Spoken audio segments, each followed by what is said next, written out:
আজ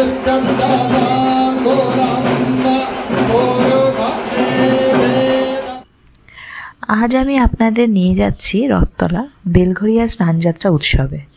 পুরীতে না হলেও এখানকার উৎসবে আছে ঐতিহ্যের ছোঁয়া, ভক্তির আবেগ আর ইতিহাসের ঘ্রাণ। বলা হয় জগন্নাথের একবার দর্শনে সমস্ত পাপ কষ্ট দূর হয়। তাই আমিও বেরিয়ে পড়লাম জগন্নাথ দর্শনের উদ্দেশ্যে। ঠিক 11:45 নাগাদ পৌঁছলাম মন্দিরে। সেখানে দেখলাম শয়ে শয়ে ভক্তের ভিড়।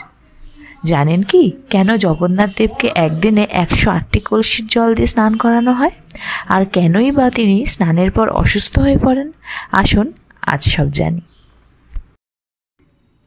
আজ থেকে ঠিক 1 সপ্তাহ পর রথযাত্রা। স্নানযাত্রার এই ভিডিওটি পোস্ট করতে একটু দেরি হলো আমার অনুভূতিকে ভাষায় প্রকাশ করতে। স্নানযাত্রা পালিত হয় জ্যৈষ্ঠ পূর্ণিমায়। এই রীতি শুরু হয়েছিল ইন্দ্রদুম্ন রাজার সময়। তিনি প্রথম নীলমাধবের অনুপস্থিতিতে তৈরি করেছিলেন জগন্নাথ, বলরাম ও সুভদ্রার মূর্তি। তখন থেকেই এই স্নানের রীতি চালু হয়, যাতে ঈশ্বরদের শুদ্ধ করা হয় আর মানুষ অনুভব করে ঈশ্বরদেরও এক মানবিক রূপ রয়েছে।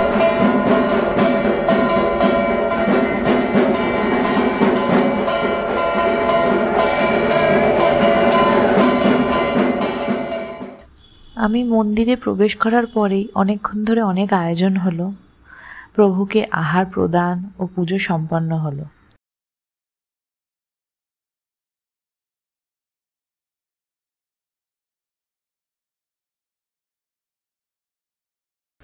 তারপর সমস্ত সেবায়েতরা একে একে কলসি এনে জমা করতে লাগলেন। সেই সঙ্গে অসম্ভব রকমের ভিড়ও জমতে থাকলো। যেহেতু এই মন্দির পুরীর মন্দিরের নির্দেশ মেনে সমস্ত রকম আয়োজন করে, তাই পুরীর মন্দিরের আদেশেই স্নানযাত্রা অনুষ্ঠান শুরু হয়।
এই দেখুন, এখানে সুন্দরভাবে ঠাকুরকে স্নান করানো হচ্ছে 108টি কলসির জল দিয়ে। পুরীর মতো বিশাল না হলেও এখানকার অনুভূতি একটুও কম নয়। ছোটরা বড়রা সবাই মিলে রথের শুরুটা উদযাপন করছে এখানে।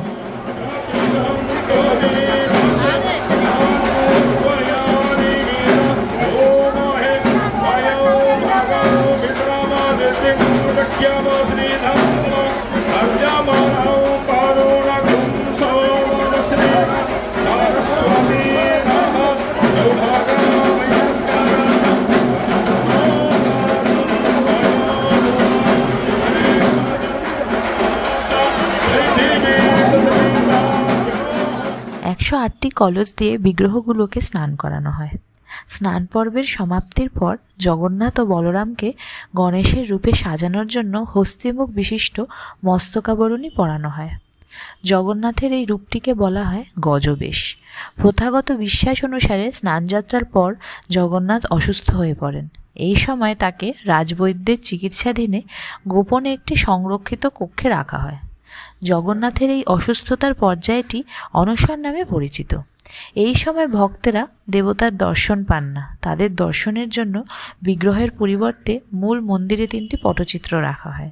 এই সময়কালে দেবতাদের কেবল ফল, মূল ও জল প্রদান করা হয়। সাথে রাজকীয় চিকিৎসক রাজবৈদ্য কর্তৃক ঔষধও প্রদান করা হয়। বেলঘরিয়ার এই স্নানযাত্রার সবথেকে ভালো লাগার ব্যাপারটা হলো মানুষের আন্তরিকতা। সবার একসাথে বলে ওঠা জয় জগন্নাথ এক শিহরণ জাগায়। ভক্তদের এই বিশ্বাসই তো আমাদের উৎসবকে বাঁচিয়ে রাখে প্রজন্মের পর প্রজন্ম। আপনারা যদি কখনো কোনো স্নানযাত্রায় গিয়ে থাকেন, নিচে কমেন্টে জানাতে ভুলবেন না।